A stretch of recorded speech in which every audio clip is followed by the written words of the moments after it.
Camille et Baptiste, je vous trouve ici avenue Jean Jaurès à Lyon, dans le 7e arrondissement, quartier de Gerland, avec un certain nombre d'affiches derrière qui incitent à réfléchir à la politique. Alors Camille, c'est quoi l'objet de cette initiative ?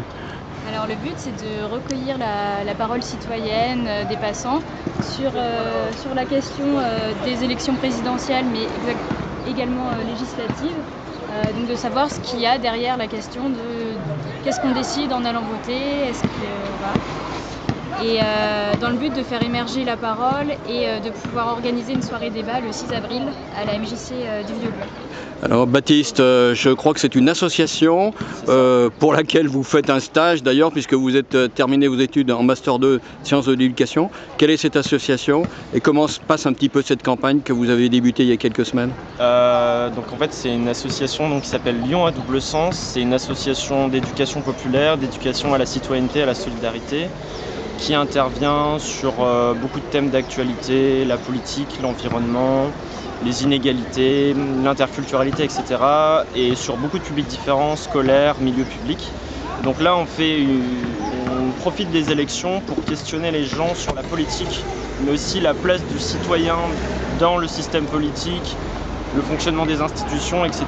C'est assez large et l'idée, c'est qu'on ne se prétend pas spécialiste de quelconque sujet, mais on essaie plutôt de maîtriser des outils de débat qui font émerger de la réflexion collective, de l'esprit critique un petit peu peut-être. Et l'idée c'est de mettre en lien des gens et les faire réfléchir simplement. Alors Camille, vous faites votre service civique ici au sein de cette association. C'est un acte civique, une action civique que vous développez. Quelle est la réception du public ? Comment est-ce que vous êtes reçu dans cette démarche ? Par rapport à mon service civique ? Non, par rapport à cette action. Comment est-elle reçue ?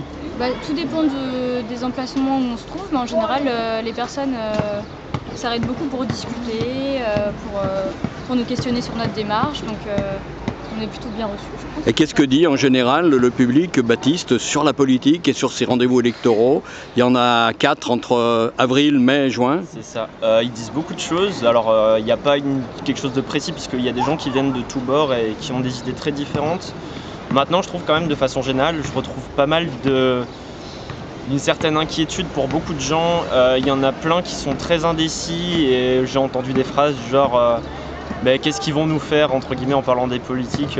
Les gens sont un peu perplexes, ils sont un peu méfiants aussi. Il y a des gens qui s'arrêtent et qui nous posent des questions en pensant qu'on fait du prosélytisme pour un parti, etc.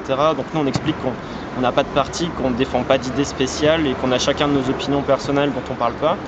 Mais oui, on voit quand même il y a un peu de méfiance, il n'y a pas beaucoup de confiance dans le système politique en général. Et plusieurs personnes qui parlent peut-être de plus d'engagement citoyen, certains qui croient au vote, certains moins, c'est assez divers quand même. Voilà. Je termine avec vous Camille. Aujourd'hui la jeunesse est un petit peu désorientée, elle s'oriente même parfois vers des idées extrêmes. Qu'est-ce qu'il faut faire puisque vous êtes une jeune fille de 24 ans. Ouais. Je suis pas là pour donner mon avis. Non, c'est pas un avis sur un parti donné, mais un avis sur justement qu'est-ce qu'il faut faire en direction de la Genève, quelles initiatives faut-il prendre comme celle que vous prenez là en ce moment ? Peut-être tout simplement de ne pas être trop pessimiste et d'essayer par soi-même de faire des actions, de s'investir au quotidien, que ça passe par ses choix dans les transports, dans l'alimentation, dans s'investir dans des associations, etc. Donc je pense que c'est faire des petites choses, faire sa part et se débrouiller un peu par soi-même.